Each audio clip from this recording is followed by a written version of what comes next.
शेतकरी बंधूंनो नमस्कार. मी इनलायझर ॲग्रो सिस्टीम प्रायव्हेट लिमिटेडचा डायरेक्टर सुरेश गायकवाड. तर आज आपला एक चर्चा करायचा विषय म्हणजे ज्यांची केळीचा माल उतरायला आला आहे त्यांचं साईज मालाची होणार झाली आणि त्यावर रोग भरपूर येत आहेत. तर त्याविषयी आपण थोडी चर्चा करूया आज. तर पहिली गोष्ट म्हणजे मालाची साईज काय धरणं झाले, जे पाहिजे तेवढं रिकव्हरी मालाला लागणं झाली, ते पाहिजे तेवढं कॅलिबर काय भरणं झाले. तर ह्याच्या माग काय अडचणी असतील त्यावर एक आपण थोडं चर्चा करूया. तर बऱ्याच शेतकऱ्यांनी काय केलं आहे, एक डाससाठी औषध म्हणून, मच्छरसाठी औषध म्हणून जी काय बाजारामध्ये येतात कीटकनाशकं, त्यांचं काय नाव घेत नाही मी, पण काय आहेत त्यांचा अतिरेक वापर केलेला आहे. तर ते डायरेक्ट त्यांनी पाल्यावर न मारता डायरेक्ट मातीवर मारले गेलेले आहेत.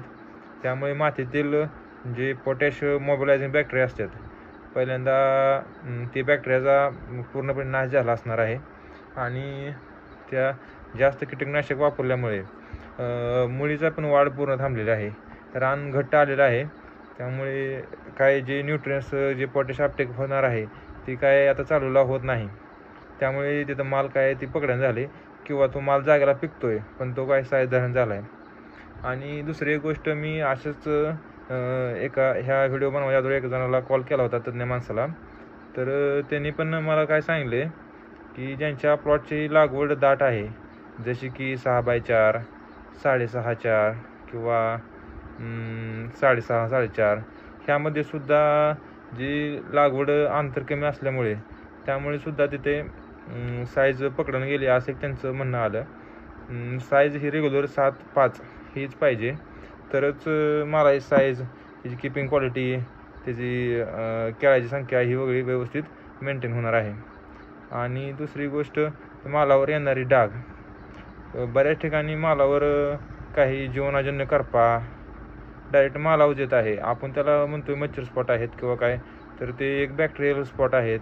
किंवा आणखीन त्यावर तांबेरा सूर्यप्रकाश न बागत गेल्यामुळे तांबेऱ्याचा एवढा प्रमाण वाढत चाललं आहे ना, भरपूर प्रमाण वाढत चाललं आहे.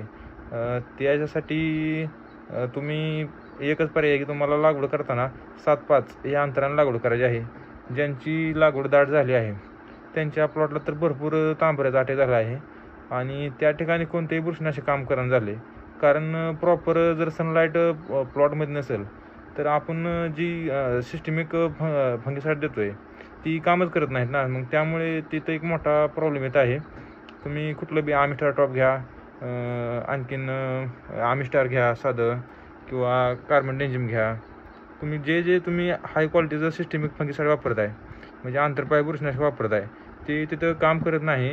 आणि सनलाईट बागत नसल्यामुळे तिथं त्या घडावर काही रिझल्ट दावत नाही. त्यामुळे आपल्याला एक कॉन्टॅक्ट बेस फंगिसाईडचा वापर करायचा आहे. आणि तरच आपल्याला तिथं काय